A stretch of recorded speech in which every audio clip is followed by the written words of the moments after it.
আসন্ন এসএসসি ও এইচএসসি পরীক্ষা অভিন্ন প্রশ্নে নেওয়া যায় কিনা সে বিষয়ে শিক্ষা বোর্ড চেয়ারম্যানদের মতামত নেবেন শিক্ষা ও প্রাথমিক ও গণশিক্ষা মন্ত্রী ড আ.ন.ম এহসানুল হক মিলন। মতামত পাওয়ার পর এ বিষয়ে আনুষ্ঠানিক সিদ্ধান্ত নেওয়া হতে পারে। বুধবার শিক্ষা মন্ত্রণালয়ের একটি সূত্র জানিয়েছে, অভিন্ন প্রশ্নে পরীক্ষা আয়োজনের ইতিবাচক এবং নেতিবাচক উভয় দিক নিয়েই পর্যালোচনা করবেন শিক্ষামন্ত্রী ড মিলন। এ বিষয়ে অংশীজনদের সাথেও আলোচনা হওয়ার কথা রয়েছে। এরপরই চূড়ান্ত সিদ্ধান্ত নেওয়া হবে।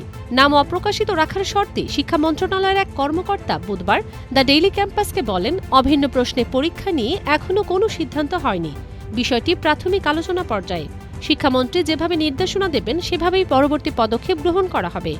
এর আগে শিক্ষাবিটির সাংবাদিকদের সম্মানে আয়োজিত ইফতার অনুষ্ঠানে সারা দেশের সব সাধারণ শিক্ষা বোর্ডের অধীনে এসএসসি ও এইচএসসি পরীক্ষা অভিন্ন অর্থাৎ একই প্রশ্নে আয়োজনের ইঙ্গিত দিয়েছেন শিক্ষামন্ত্রী আ.ন.ম এহসানুল হক মিলন।